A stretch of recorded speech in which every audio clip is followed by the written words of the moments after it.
ಆ ನಗರದಲ್ಲಿ 18 ವರ್ಷಗಳ ಬಳಿಕ ನಡೆದಂತ ಶಕ್ತಿ ದೇವತೆಯ ಜಾತ್ರೆಯಿಂದ ಸಡಗರ ಸಂಭ್ರಮ ಮನೆ ಮಾಡಿತು. 14 ಟನ್ ಭಂಡಾರ ತಂದು ಅದ್ದೂರಿಯಾಗಿ ಜಾತ್ರೆ ಆಚರಿಸಲಾಗಿದ್ದು ಮಕ್ಕಳು, ಯುವಕರು, ಮಹಿಳೆಯರು ಸೇರಿದಂತೆ ಸಾವಿರಾರು ಭಕ್ತರು ಭಂಡಾರದ ಜಾತ್ರೆಯಲ್ಲಿ ಮಿಂದೆದ್ದು ಸಂಭ್ರಮಿಸಿದ್ದಾರೆ.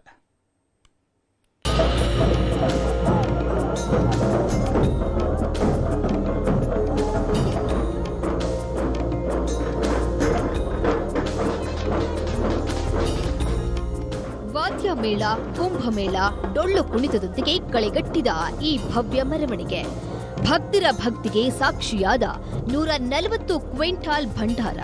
ದೇವಿಯ ಮೆರವಣಿಗೆಯುದ್ದಕ್ಕೂ ಭಂಡಾರ ಎರಚಿ ಸಂಭ್ರಮಿಸಿದ ಭಕ್ತ ಸಾಗರ. ಭಂಡಾರದ ಬಣ್ಣದಲ್ಲಿ ಮೆಂದೆದ್ದ ರಸ್ತೆ, ಜೈಕಾರ ವಾದ್ಯಗಳ ನಾದಕ್ಕೆ ಹೆಜ್ಜೆ ಹಾಕಿದ ಭಕ್ತಗಣ. 18 ವರ್ಷಗಳ ಬಳಿಕ ನಡೆದ ಐತಿಹಾಸಿಕ ಜಾತ್ರೋತ್ಸವಕ್ಕೆ ಸಾಕ್ಷಿಯಾದ ಗದಗ, ಬೆಟಗೇರಿ, ಅವಳಿ ನಗರ.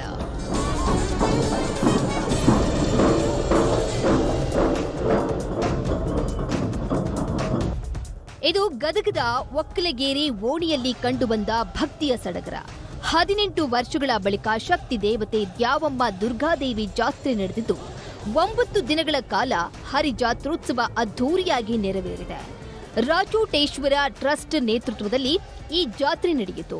9 ದಿನಗಳ ಕಾಲ ಮನೆಗಳಲ್ಲಿ ಅಡುಗೆ ಹಾಗೂ ಪಾದರಕ್ಷೆ ಧರಿಸುವುದಕ್ಕೂ ಕಟ್ಟುನಿಟ್ಟಿನ ನಿಯಮ ಜಾರಿಯಲ್ಲಿತ್ತು. ಜಾತ್ರೆಯ ಕೊನೆಯ ದಿನ ಭಂಡಾರ ಜಾತ್ರೆಯ ಆಚರಿಸಲು ಬರೋಬ್ಬರಿ 140 ಕ್ವಿಂಟಾಲ್ ಭಂಡಾರವನ್ನು ತರಿಸಿದ್ರು. ತವರು ಮನೆಯಾದ ಒಕ್ಕಲಗೇರಿಯಿಂದ ಗಂಡನ ಮನೆಯಾದ ಕಿಲ್ಲಾ ಓಣಿಗೆ ಶಕ್ತಿ ದೇವತೆಯನ್ನು ಬೀಳ್ಕೊಡುವ ಈ ವಿಶೇಷ ಆಚರಣೆಯಲ್ಲಿ ಭಕ್ತರು ಭಂಡಾರ ಎರಚಿ ಸಂಭ್ರಮಿಸಿದ್ರು. ನಾವು ಅನ್ನ ಸಂತರ್ಪಣೆ ಕಾರ್ಯಕ್ರಮ ಹೂಡಿದ್ವಿ. 9 ದಿನಕ್ಕೂ ಪ್ರತಿ ಒಬ್ಬೊಬ್ಬರ ಮನೆತನದಿಂದ ನಾ ಆ ಸೇವೆ ಮಾಡಿಸ್ತೀನಿ, ಈ ಸೇವೆ ಮಾಡಿಸ್ತೀನಿ. ವಿಶೇಷವಾಗಿ ಪ್ರತಿದಿನ ಒಂದೊಂದು ಸೀದ, ಒಂದಿನ ಹೋಳಿಗೆ, ಒಂದಿನ ಮಾದ್ಲಿ, ಒಂದಿನ ಶಿರಾ, ಒಂದಿನ ಕುಂಬಳಕಾಯಿ ಹುಗ್ಗಿ, ಈ ರೀತಿ ಎಲ್ಲ ಭಕ್ತಾದಿಗಳ ಎಲ್ಲ ಮಾಡಿಕೊಂಡು ಇವತ್ತು ಭಂಡಾರ ಜಾತ್ರೆ, ಈ ಹರಿಜಾತ್ರೆ ಉತ್ಸವವನ್ನು ಭಂಡಾರ ಜಾತ್ರೆಯನ್ನಾಗಿ ನಾವು ವಿಶೇಷ ಮಾರ್ಪಾಡು ಮಾಡಿದ್ದೀವಿ. ಈ ಜಾತ್ರೆ ವಿಶೇಷ ಏನಂದರೆ ಸಮಾಜದಲ್ಲಿ ಏಕತೆ, ಸಮಾನತೆ, ಮನಸ್ಸಿನಲ್ಲಿ ಎಲ್ಲರ ಮನಸ್ಸಿನಲ್ಲಿ ಸಾಮರಸ್ಯವನ್ನು ಬೀರುವಂಥ ಜಾತ್ರೆ. ಈ ಜಾತ್ರೆಯ ಇನ್ನೊಂದು ವಿಶೇಷ ಏನಂದರೆ ಇದು ಯಾವುದೇ ಸಂವಿಧಾನಕ್ಕೆ ಬುನಾದಿಯಾಗಿ ಕೆಲಸ ಮಾಡ್ತದೆ. ಇಲ್ಲಲ್ಲಿ ಜಾತಿ, ಮತ, ಪಂಥ, ಭೇದ ಯಾವುದನ್ನು ಎನಿಸದೆ ಎಲ್ಲ ಸರ್ವ ಸದ್ಭಕ್ತರನ್ನು ಒಡಗೂಡಿಕೊಂಡು ಎಲ್ಲರೂ ಪ್ರಸಾದವನ್ನು ಸ್ವೀಕರಿಸುವಂಥ ಈ ಜಾತ್ರೆ ಬಹಳ ವಿಶೇಷವಾದ್ದು. ದ್ಯಾವಮ್ಮನ ಕಟ್ಟೆಯಿಂದ ಕಿಲ್ಲಾ ಓಣಿಯ ನಾಲ್ವಡದವರ ಮನೆತನದವರೆಗೆ ಅದ್ದೂರಿ ಮೆರವಣಿಗೆ ನಡೆಸಲಾಯಿತು. ಗಂಜಿ ಬಸವೇಶ್ವರ ಸರ್ಕಲ್, ರಾಚೋಟೇಶ್ವರ ದೇವಸ್ಥಾನ, ಹನುಮಾನ್ ಗರಡಿ, ಚೌಡಿ ಕೂಟ ಹಾಗೂ ಮಾಬು ಸುಬಾನಿ ಕಟ್ಟೆಯ ಮಾರ್ಗವಾಗಿ ಕಿಲ್ಲಾ ಓಣಿಯವರೆಗೆ ಭವ್ಯ ಮೆರವಣಿಗೆ ಸಾಗಿತ್ತು.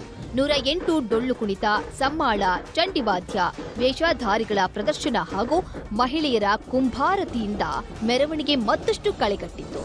ಶಕ್ತಿ ದೇವತೆಗೆ ಉಡಿ ತುಂಬಿ ಇಷ್ಟಾರ್ಥ ಈಡೇರಿಸುವಂತೆ ಪ್ರಾರ್ಥಿಸಿದ್ರು. ಇದು ಭಂಡಾರ ಇವತ್ತು ತವ್ರ ಮನೆಯಿಂದ ಗಂಡನ ಮನೆಗೆ ಹೋಗ್ತಾ ಇದ್ದಾಳೆ ದೇವಿ.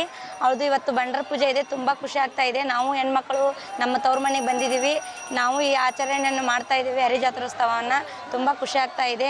9 ದಿನಗಳ ಕಾಲ ದಿನ ಒಂಥರ ಹಬ್ಬದ ವಾತಾವರಣ ಆಗಿದೆ ಎಲ್ಲ ತಾಯಂದಿರಿಗೆ. ಯಾಕಂತಂದ್ರೆ ಇದು ಪುರುಷರಿಗಿಂತ ಮಹಿಳೆಯರಿಗೆ ಭಾಳ ಹೆಚ್ಚಿನ ಉತ್ಸಾಹ ಆಗ್ತಾ ಇದೆ. ಮತ್ತು ಪ್ರಸಾದ ಸೇವೆ ಅಂತೂ ಪ್ರತಿದಿನನೂ ಐತಿ ಇಲ್ಲಿ. ಶಕ್ತಿ ದೇವತೆಯ ಜಾತ್ರೆಗೆ ಸಾವಿರಾರು ಭಕ್ತರು ಸಾಕ್ಷಿಯಾಗಿದ್ರು. ಕೊನೆಯ ದಿನ ನಡೆದ ಭಂಡಾರ ಜಾತ್ರೆಯಲ್ಲಿ ರಸ್ತೆ ತುಂಬೆಲ್ಲ ಭಂಡಾರವೇ ರಾರಾಜಿಸಿದ್ದು ಭಕ್ತರು ಸಂಭ್ರಮದಲ್ಲಿ ಮಿಂದೆದ್ದರು. ಈ ಐತಿಹಾಸಿಕ ಜಾತ್ರೆ ಭಕ್ತಿ, ಸಂಪ್ರದಾಯ ಹಾಗೂ ಸಡಗರದೊಂದಿಗೆ ಅದ್ದೂರಿಯಾಗಿ ತೆರೆಕಂಡಿದೆ. ಸಂತೋಷ್ ಕೊಣ್ಣೂರ, ನ್ಯೂಸ್ 18 ಗದಗ.